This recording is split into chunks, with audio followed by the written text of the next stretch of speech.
प्रभातम बच्चों, हम गीता का दूसरा अध्याय पढ़ रहे हैं। आत्मा की चर्चा चल रही है। इससे पहले वाले श्लोकों में हमने आत्मा का जो स्वरूप होता है, आत्मा कैसी होती है, वो हमने पढ़ा। अब 26वें श्लोक से देखिए, श्री कृष्ण कह रहे हैं अर्जुन से, अथ चैनम नित्य जातम नित्यम व मन्ये से मृतम तथापि त्वं महाबाहो नैनम सोचितुम अर्हसि। अथ च और यदि एनम इस आत्मा को नित्य जातम नित्य जन्म लेने वाली नित्यम वा और नित्य मन्ने से मानते हो तथापि तो भी तुम महाबाहो हे विशाल भुजाओं वाले अर्जुन न नहीं एवं इस प्रकार सोचितुम अर्हसि शोक करने योग्य नहीं हो। यदि तुम इस आत्मा को नित्य यानी हमेशा जन्म लेने वाली और हमेशा मरने वाली ही मानते हो तो भी तुम्हें शोक नहीं करना चाहिए। यहाँ पर श्री कृष्ण करे, जबकि हमने आत्मा के स्वरूप में पढ़ा कि आत्मा ना तो जन्म लेती है ना ही मरती है। आत्मा अजर नित्य सनातन है, सर्वव्यापी है, ये हमने पढ़ा। अथ च त्वम एनम और यदि तुम इस आत्मा को नित्य जातम नित्य जन्म लेने वाली व अथवा नित्यम मृतम मन्ने से हमेशा मरने वाली मानते हो तथापि महाभाव फिर भी हे महान भुजाओं वाले अर्जुन एवं सोचितुम न अर्हसि तुम्हें शोक नहीं करना चाहिए। इस प्रकार तुम्हें शोक करना नहीं चाहिए। आत्मा के विषय में अपना दृष्टिकोण प्रस्तुत करने के बाद श्री कृष्ण अर्जुन को समझाते हैं कि यदि तुम्हारे दृष्टिकोण को अंगीकार कर लिया जाए, मान लिया जाए, तो भी तुम्हारे लिए ये शोक का अवसर नहीं है। वैसे तो श्री कृष्ण ने अपना दृष्टिकोण बताया आत्मा के बारे में, लेकिन कह रहे हैं कि यदि मान भी लें तुम्हारे दृष्टिकोण को एक बार कि भाई गुरु द्रोणाचार्य या भीष्म पितामह पर से युद्ध करने पर उनकी मृत्यु का कारण तुम बनोगे, तो भी तुम्हें शोक नहीं करना चाहिए। क्योंकि ये जो मृत्यु और जन्म का जो नियम है, ये अटल नियम है, ये अवश्यंभावी है और इसमें शोक करने से, चिंता करने से कुछ नहीं होता है। ये यहाँ पर श्री कृष्ण कह रहे हैं। नीचे लिखा हुआ भी है कि संसार जिस सत्ता से प्रगतिशील है उसके नियम अटल है। मनुष्य की चिंता और कामना से देवीय जो नियम होते हैं वो नहीं टूटते हैं, तो फिर चिंता करने से क्या लाभ। तो इस तरह से वो यहाँ पर कह रहे हैं। अब ये जो 27वां श्लोक है ये बहुत मोस्ट इम्पोर्टेंट श्लोक है। यहाँ पर जो पिछले श्लोक में जो कहा कि यदि तुम इस आत्मा को नित्य जन्म लेने वाला या हमेशा मरने वाला समझते हो तो भी तुम्हें शोक नहीं करना चाहिए, तुम्हें दुख नहीं करना चाहिए। क्यों? उसका उत्तर यहाँ पर 27वें श्लोक में श्री कृष्ण दे रहे हैं और कह रहे हैं कि जातस्य ही ध्रुवो मृत्यु ध्रुवम जन्म मृतस्य च तस्मात् अपरिहार्य अर्थे न त्वं सोचितुम अर्हसि। यानी कि इस श्लोक का तात्पर्य है कि जिस मनुष्य ने जन्म लिया है उसकी मृत्यु निश्चित है। जो परम सत्ता है उसके नियम अटल है और उन निश्चित नियमों के कारण ही जिसका जन्म हुआ है उसकी मृत्यु निश्चित है और जो मर चुका है उसका जन्म लेना निश्चित है। इसलिए तुम्हें शोक नहीं करना चाहिए। जातस्य जन्मने वाले की ही क्योंकि ध्रुव निश्चित है मृत्यु, क्योंकि जन्मने वाले की मृत्यु निश्चित है। ध्रुवम निश्चित है जन्म मृतस्य मरने वाले का जन्म निश्चित है। च और तस्मात् इसीलिए इसी कारण अपरिहार्य अर्थे अपरिहार्य विषय में यानी किसका कोई उपाय नहीं है, ये अपरिहार्य है, होना ही होना है। तो इसलिए इस अनिवार्य विषय में नहीं तू सोचितुम अर्हसि शोक करने के योग्य तुम नहीं हो। अन्वय देखिए, ही जातस्य ध्रुव मृत्यु क्योंकि जन्मने वाले की मृत्यु निश्चित है। मृतस्य ध्रुवम जन्म और मरने वाले का जन्म निश्चित है। तस्मात् इसलिए अपरिहार्य अर्थे, अपरिहार्य विषय में, इसलिए इस बिना उपाय वाले विषय में, इसलिए इस अटल निश्चित विषय में त्वम सोचितुम न अर्हसि, तुम्हें शोक नहीं करना चाहिए। जन्म और मृत्यु तो प्राणी मात्र के लिए प्राकृतिक विधान है, ये अटल नियम है, इसे कोई टाल नहीं सकता। अतः प्रत्येक बिंदु से विचार करने पर निष्कर्ष यही निकलता है कि अर्जुन को कभी भी किसी भी स्थिति में दुख नहीं करना चाहिए। दोनों स्थितियां बता दी। पहले जो हमने आत्मा का स्वरूप पढ़ा उसमें बताया कि मृत्यु जो होती है शरीर की होती है, शरीर विनाशी है, आत्मा अविनाशी है।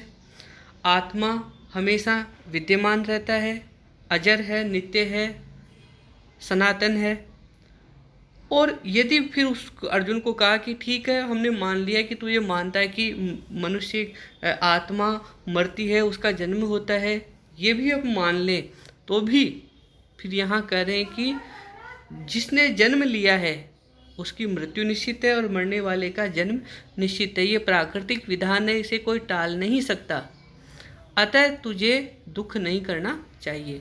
अर्थ, क्योंकि जन्मने वाले की मृत्यु निश्चित है और मरने वाले का जन्म निश्चित है, इसलिए इस अटल विषय में तुझे शोक करना योग्य नहीं है, तुझे शोक नहीं करना चाहिए।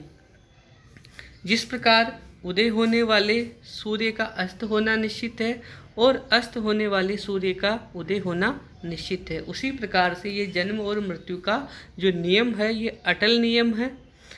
दिवस के पश्चात रात्रि का होना और रात्रि के उपरांत दिवस का आरंभ होना ये अटल नियम है। उसी प्रकार ये जन्म और मृत्यु का जो अटल विधान है ये एक प्राकृतिक विधान है और जन्म के पश्चात मृत्यु का होना स्वाभाविक है और मृत्यु के पश्चात जन्म लेना स्वाभाविक है, इसे कोई नहीं बदल सकता। इस विषय में हे अर्जुन, तेरा शोक करना, दुख करना बिल्कुल गलत है, तुझे इस विषय में दुख नहीं करना चाहिए। इस प्रकार यहाँ पर श्री कृष्ण अर्जुन को समझा रहे हैं। और आत्मा को जन्म मृत्यु से परे मानने वालों के लिए गीता में स्थान स्थान पर मृत्यु से छूट जाने की चर्चा है। अब श्लोक संख्या 28 देखिए।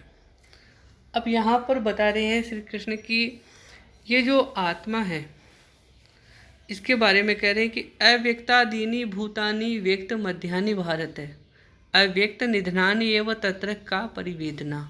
यहाँ पर कह रहे हैं कि अव्यक्तादीनि, जन्म से पहले बिना शरीरधारी, यानी कि जन्म से पहले ये आत्मा जो होती है अव्यक्त होती है, दिखाई नहीं देती है, बिना शरीरधारी होती है। भूतानि, सभी भूत सभी प्राणी, व्यक्त मध्यानि, बीच में शरीरधारी होते हैं।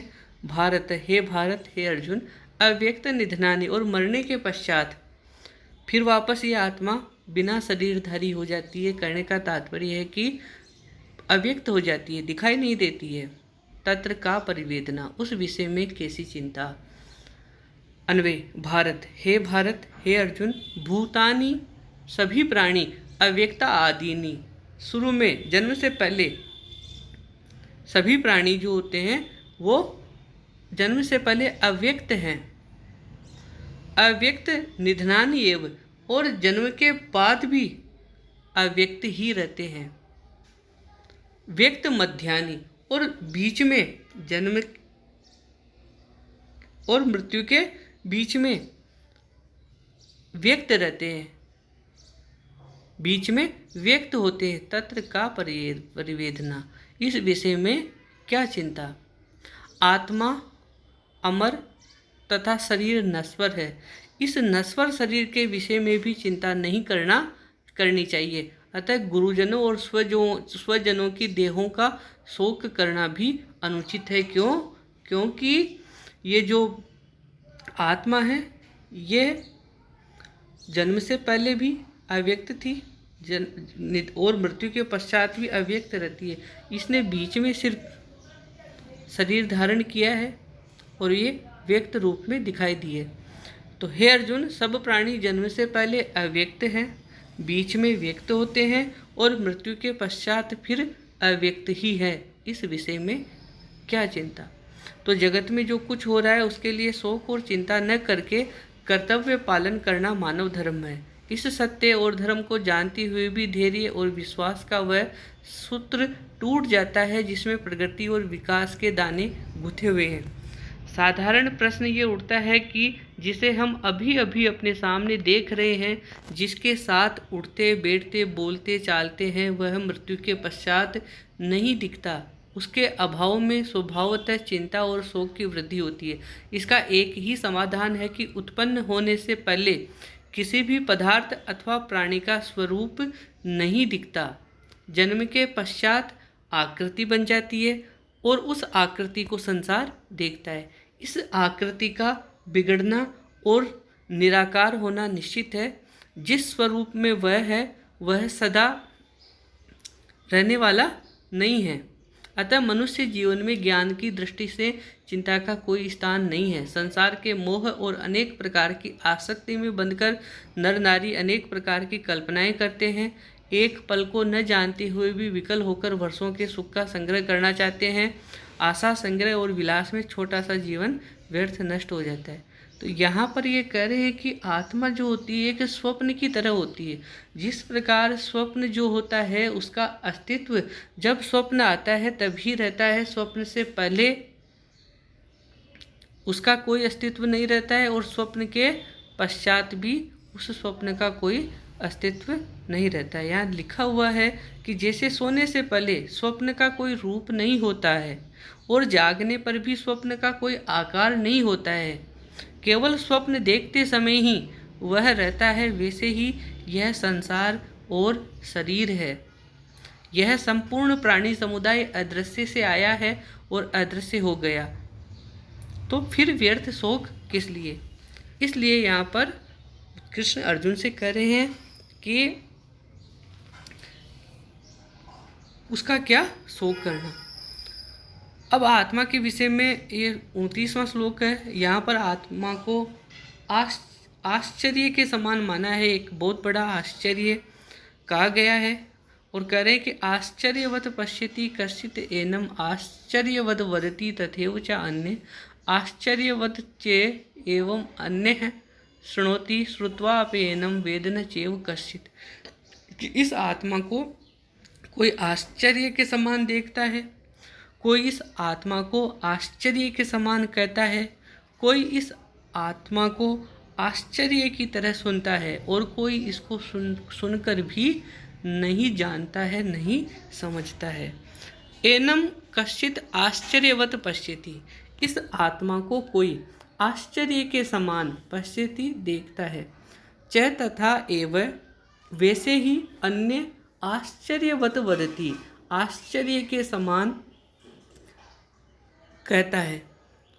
अन्य एनम आश्चर्यवत शृणोति, और कोई दूसरा इसको आश्चर्य के समान सुनता है। कश्चित एनम, कोई इसको श्रुत्वा अपि, सुनकर भी न वेद एव, नहीं समझता है, नहीं जानता है। तो त्रिकाल में एक रस होने वाली आत्मा को जानने वाला भली भांति जानता है कि यह व्यक्त शरीर मृत्यु को जीतने की एक तैयारी है। जो जितना तैयार होता है वह उतना ही अधिक पूर्ण, आनंदमय और संपन्न जीवन जीता है।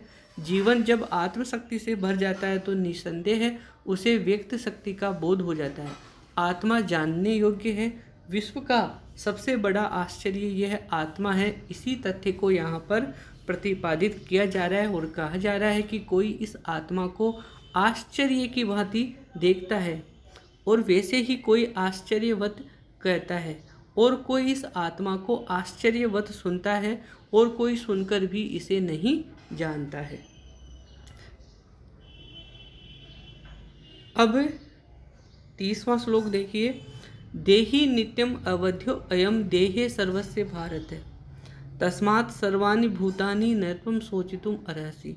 अब यहाँ पर अर्जुन का जो शोक है उसको दूर करने के लिए श्री कृष्ण कह रहे हैं कि देहि, जीवात्मा, नित्यम, सदा, अवध्य, वध के अयोग्य, अयम, यह जो जीवात्मा है हमेशा अवध्य है, देह, शरीर में, सर्वस्य, सभी के।